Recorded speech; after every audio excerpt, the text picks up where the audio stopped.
Breakfast with Jimmy Carpenter. BBC Radio Leicester.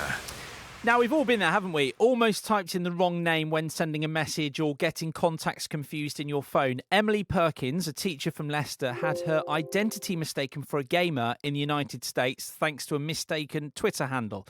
But that mistake has changed her life after she decided to find out more about esports and is now in the process of setting up an esports club at Bosworth and Counterthorpe Academy. Isn't that right? Emily, morning.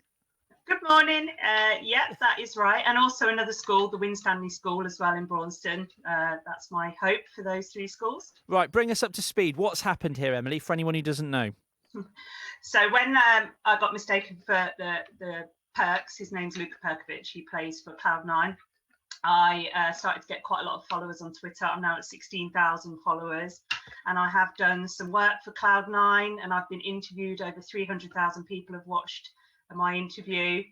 I did some paid work for Cloud9 after that, and then since then I've been working with the British Esports Association, and it's my dream to try and get these kids playing competitive esports games at their schools. This is phenomenal. What a story. So why did you decide to set the group up then, Emily? Well, you know, we live in a changing world, and the MAT that I work for is really into innovation, and young people are in this world. And I think when I was growing up, my parents didn't really understand computer games, but nowadays parents play computer games too. And the industry is a growing industry, but it's already huge. I think 100 million people watched the final of the game that I played, World Final last year, 100 million.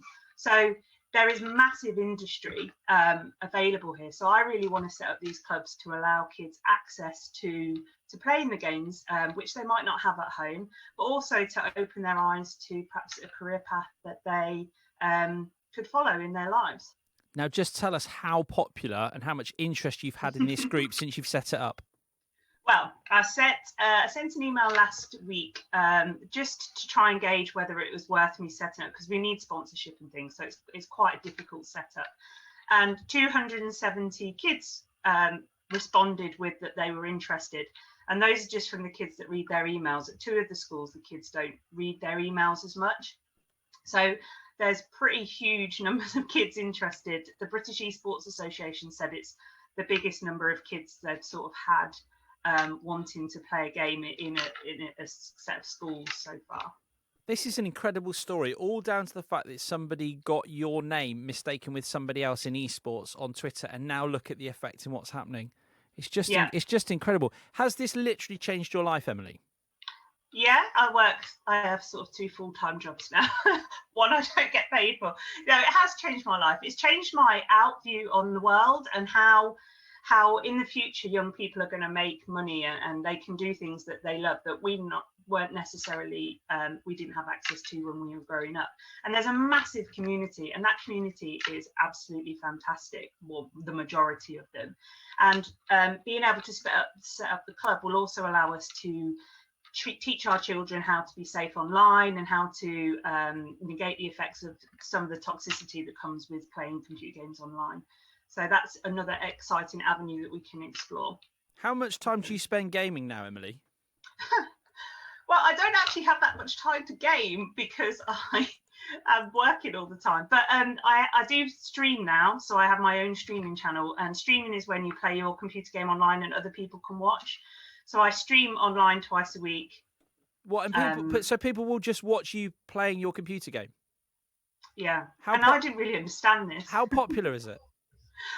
Well, for me, I'm just like a little streamer. So I have 2,000 followers, but I don't get that many people watching me all the time. Well, the maximum I've had is 800, but that's because I was doing an interview sort of thing at the time. Normally I get about 40 to 50. But the big streamers, they can get like 19,000 people watching them at a time. Wow. Like, is that where you've got the game on and then you've got a little box in the corner with the player with their headset on and their mic and they're talking while they're... Okay, I've got you. My daughter watches that on her iPad sometimes. Yeah. Well, kids watch it. They watch it when they're working and things. And I didn't really understand it, but, you know, I've started doing it and watching them now. It's good. It's a good way to watch playing a game as well and learn. It's fascinating. Emily, thank you so much. Emily Perkins, a teacher from Leicester. It's 9 minutes to 8.